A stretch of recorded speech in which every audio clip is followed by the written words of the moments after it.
So let me introduce our panelists, shall we? First, we have Ivan from Kia Babies. As the co-founder and CEO of Kia Babies, he's been in charge of a business direction since day one, paving a solid ground for the self-funded brand not just to grow, but thrive. Under his helm, Ivan led Kia Babies to expand to the US through Amazon and other retail partnerships. Kia Babies sells in Amazon in 13 countries, including the US, Germany, UK, France, Italy, and Australia, among others. In fact, in 2022, he broke the record of $1 million USD in sales for the first week, for the first time using Prime Day week in 2022. If you are as amazed as I am, ladies and gentlemen, please join me in welcoming Ivan. So coming right up, we have Samuel Liu. Sam and Xing Chun are the co-founders behind Naoki Matcha, a specialty matcha brand from Singapore. For the first time of shipment in just 10 kg, they now export tons of matcha globally every single day. So after graduating from university, Sam was a corporate lawyer for a few years before pivoting to e-commerce full-time as the business expanded. Sam enjoys design, photography, and marketing. And funny enough, despite running a tea business, Sam actually remains as a coffee drinker. So although, yes, he is actually the best person to ask for the perfect tea matcha latte recipe anyway. So to explain the difference between matcha and coffee, ladies and gentlemen, please welcome Samuel.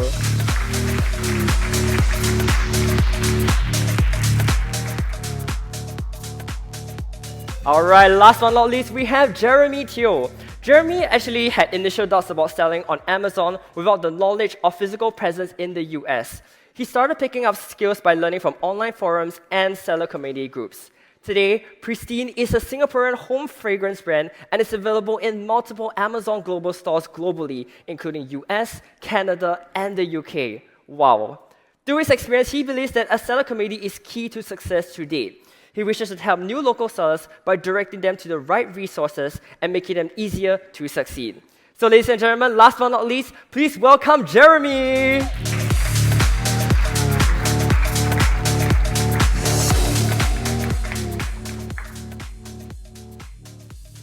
All right, gentlemen, welcome to the Seller Summit, and thank you so much for gracing our occasion today. Ladies and gentlemen, if you have any questions for them, we'll be flashing a QR code on the screen right now, just to show you how to ask your questions. If you have any other questions, you can also enter the Seller Summit app, hit the Q&A function. That's how you ask questions to our panelists, and we'll pick it out right now. But while we give you some time to ask your questions, I really want to applaud you guys for all the hard work that you have put in all these years to come to the success that you enjoy today. But for now, maybe let's just turn back the clock a little bit, right to the beginning. So since this panel is for everyone about thinking globally as a brand, what makes your brand unique? Maybe we can start with Ivan. Okay, yeah, so hi everyone. So for us, instead of choosing what kind of products that we want to sell, we actually focus on who our customers are, and then only then we create products and engagement around their lifestyle. So like what Kevin from ESG said, to put focus, effort, I think that's what we have done. And I think that's what makes us do really well in the US. Yeah. All right, thanks for your wisdom. Now move on to Samuel. So for us, we also listen to customers, but I think at the same time, because we are ultimately doing a food product, and that has a lot of important characteristics like taste, flavor, aroma. These things are very important. So we actually really do pay a lot of attention and invest resources into cultivating the right partnerships with manufacturers to make sure that the quality is really top-notch.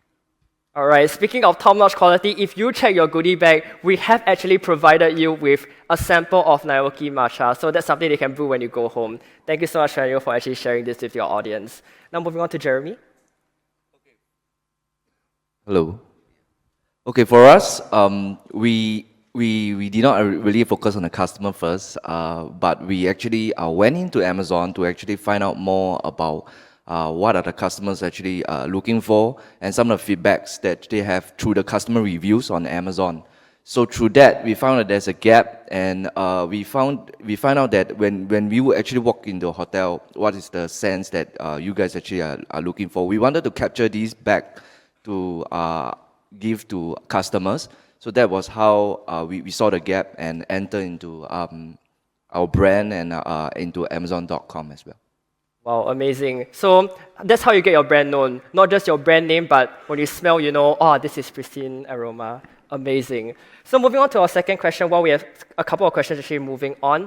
Some of your brands like Kia Babies, Naoki Matcha actually started in the US first, whereas for Pristine, you started in Singapore and then decided on expanding to Amazon.com in North America.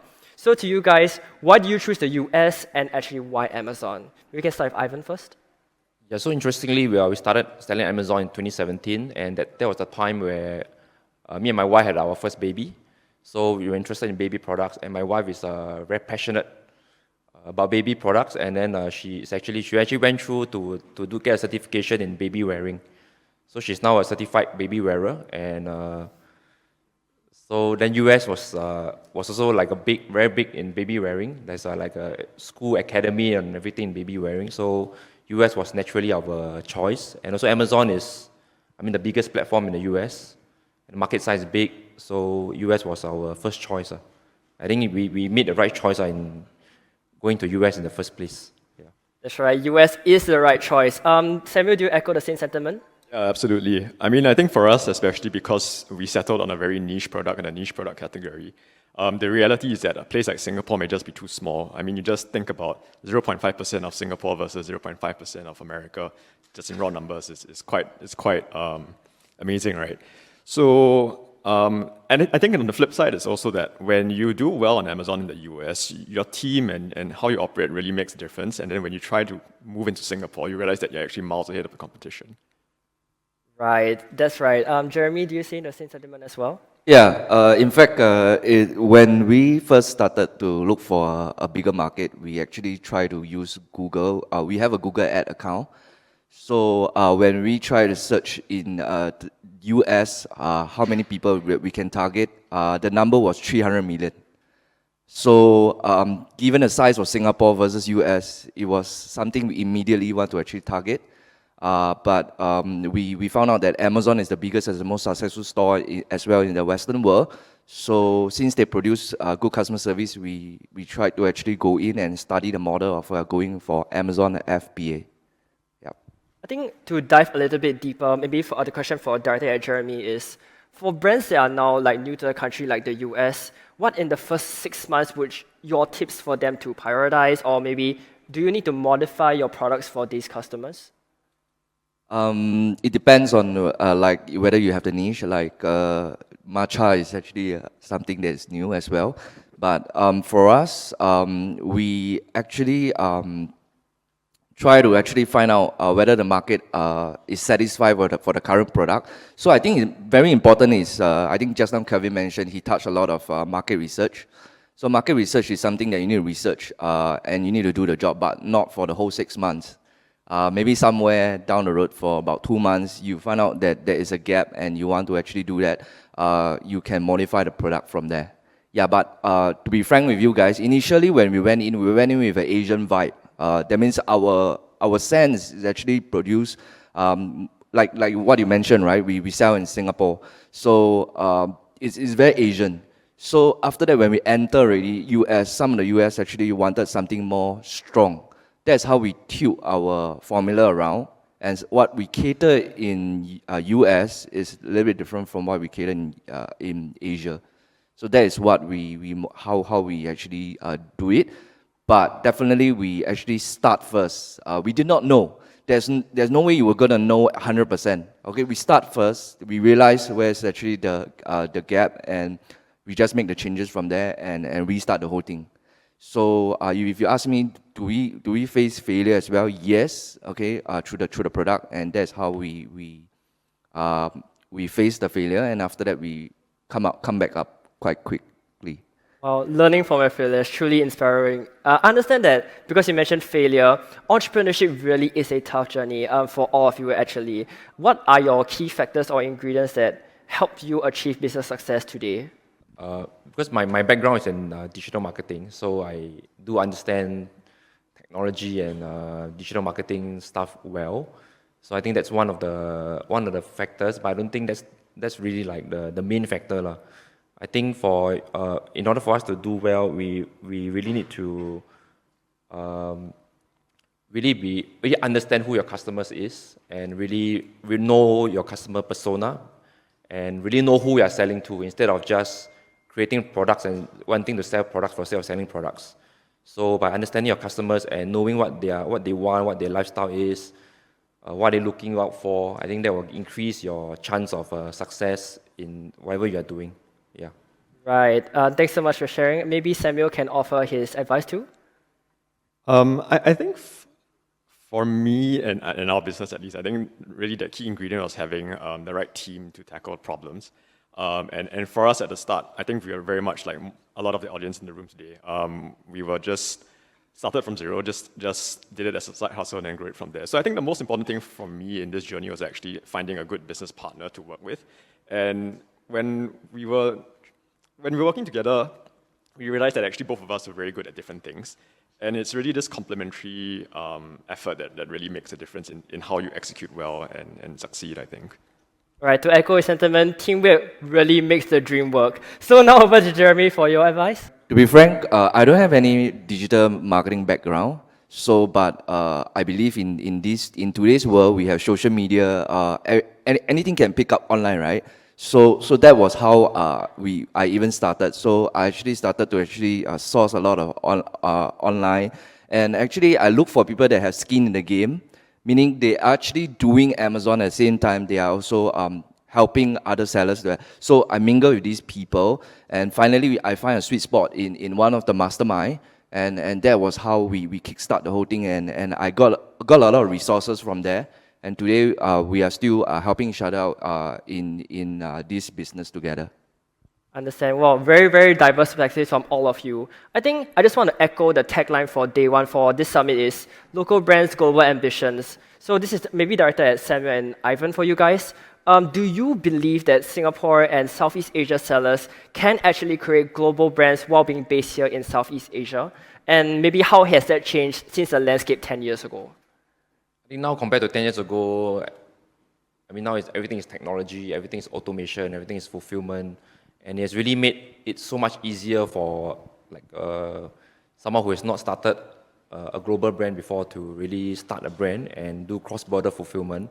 So right now our team is all based in Singapore and Philippines, and we don't even see our goods going from US to China and then from going to our customer. We don't even handle any of this, and then like everything is being automated, like and the back end very seamlessly. I think this really help us to be able to really focus on what we need to do, creating good products, customer service, on really understanding our customers and doing all the things that's necessary for us to grow and leave all the heavy lifting to like fulfillment by Amazon and all the technology out there. Yeah.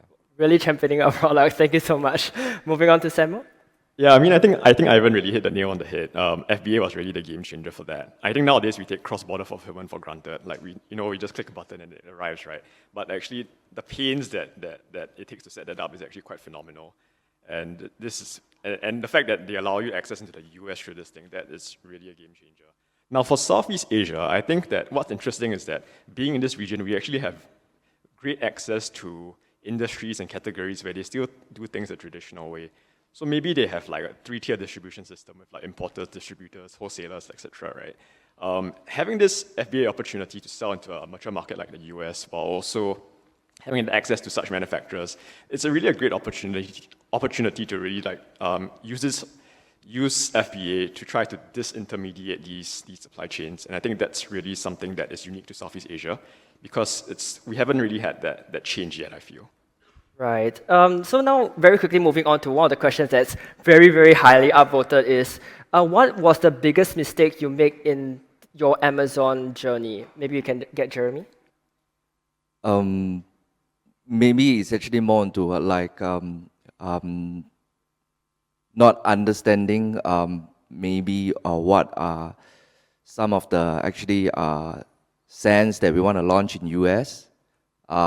When we try out certain products, we thought that everything in Asia can sell to US. That's basically what we have in mind. So, but when we finally went in, certain products that's selling well in Asia that we sell in Singapore and Malaysia does not do well in US. In fact, it's a top seller in Asia, but it was a lousy SKU or lousy product in US. So then we tilted from there and quickly liquidate actually the batch of goods that's actually not doing well in US by doing some deals or that to sell at maybe cost just to get rid of them. And after that, we turn around and ask ourselves again, what are US customers or the Western world customers looking for? That's how we change and turn around from there. Right, totally understand. Well, you guys really have a lot of questions, and we are really trying to go through them, but in the interest of time, not to worry. All the questions that you have asked here, our online support will get to it. And if they don't get to it, not to worry, because all of them will be available right here at our structured networking, maybe throughout the day or even later part of the day. So you can definitely ask your questions right there. So maybe just to close off this segment, I just want to pick on one of the questions. Any final tips that you want to give to our sellers right here to start small but really think big in their seller journey? We can get a quick one from Ivan. I'd like to leave you all with this, this quote. Like the best time to plant a tree is 10 years ago, but next best time is today. Yeah, so start now. Yeah. That's right, start now and plant the tree right now. Now let's go to Samuel. I think for me it's going to be run small tests, succeed in those small tests, and then grow from there. Start small tests and succeed from there. Now move on to Jeremy. Very similar to Ivan, there's no perfect time to start. In fact, when we try to actually enter into US, we go with a mindset of apply and learn first. Whatever mistake that we did, we really did mistakes as well.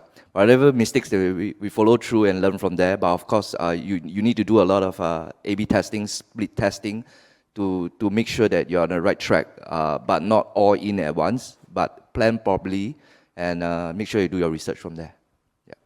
Amazing. Really make sure to do your research from there. So with that, ladies and gentlemen, we have come to the end of our opening panel discussion. Ladies and gentlemen, please join me once again to welcome and thank you so much for sharing your advice with our panelists.